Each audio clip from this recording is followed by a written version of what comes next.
Soal berikutnya adalah, bila kita punya fx sama dengan 3x tambah 5, berapakah f aksen x atau turunan dari fx terhadap x? Nah, kita tahu f aksen x ini adalah limit fx tambah h min fx per h saat h menuju 0. Dan kita boleh tulis kembali sebenarnya, ini yang saya bilang teknik penulisan kembali. Ini fx sama 3x tambah 5, boleh kita tulis 3x dalam kurung tambah 5. Ya. Jadi kita lihat di sini, yang sering menipu mahasiswa adalah di fx tambah h ini. Kalau fx adalah 3x sama 5, atau sama dengan 3 dalam kurung x tambah 5, fx tambah h berarti adalah ini fx toh, sama saja mereka.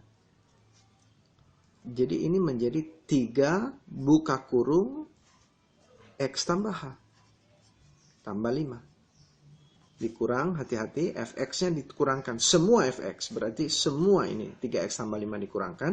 Kita mesti ada kurung di sini. Mesti ada 3x tambah 5. Kalau tidak, ini akan menjadi salah.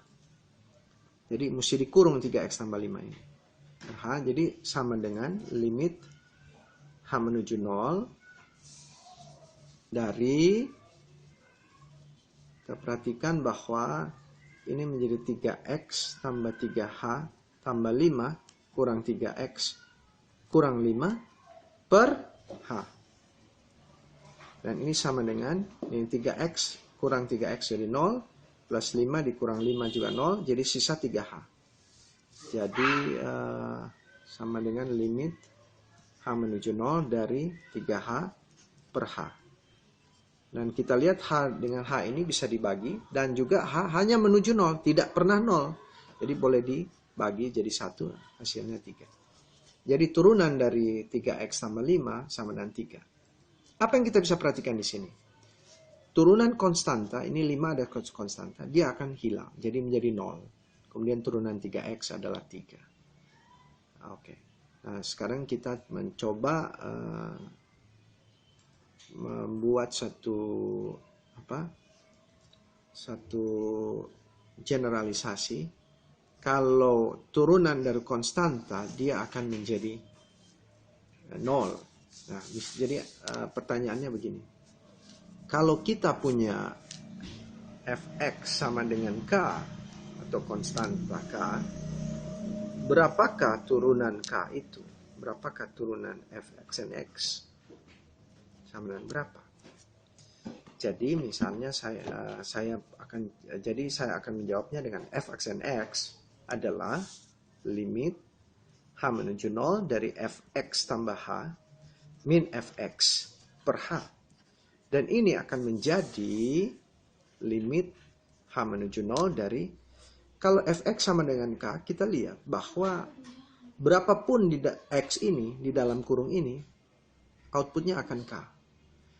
Jadi berapapun di dalam kurung ini, tidak ada x di ruas kanan sini. Jadi fx tambah h pun akan menjadi k, karena konstan terus berapapun yang di dalam kurung ini. Jadi fx tambah h adalah k, dikurang fx itu sendiri tetap k, dibagi h.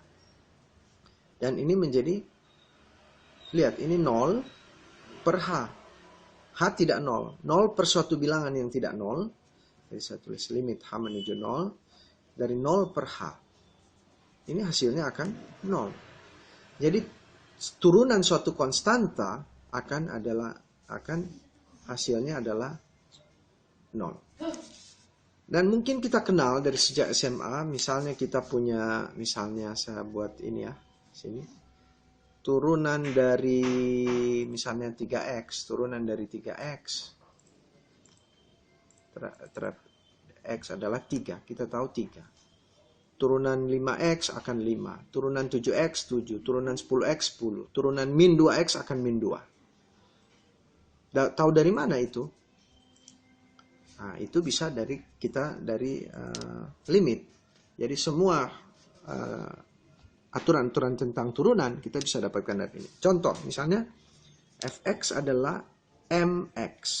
Ini m juga suatu konstanta. Fx sama dengan mx. Kalau kita, berapakah turunan fx atau f aksen x? Kita langsung aja cari bahwa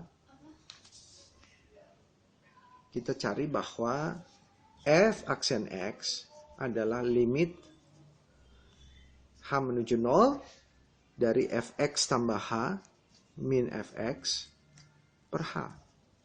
Sama dengan limit h menuju 0 dari fx tambah h, berarti m buka kurung x tambah h. Karena fx adalah mx. Atau kadang-kadang saya tulis kembali ini menjadi, saya tulis kembali m buka kurung x. Nah, jadi fx tambah h akan menjadi m buka kurung x tambah h. Dikurang fx itu adalah mx per h. Ya. Dan ini menjadi sama dengan limit h menuju 0 dari mx tambah mh dikurang mx per h. Di mana mx dengan mx saling menghilangkan. Dan ini menjadi sama dengan limit h menuju 0 dari mh per h. H dibagi h boleh karena h tidak pernah 0. Tapi mendekati 0. Jadi sisanya m. Jadi turunan dari mx, bila fx adalah mx, turunannya m. Jadi misalnya fx adalah 10x, turunannya 10. Ya. Fx sama dengan 100x, turunannya adalah 100. Fx sama dengan 75x, turunannya adalah 75.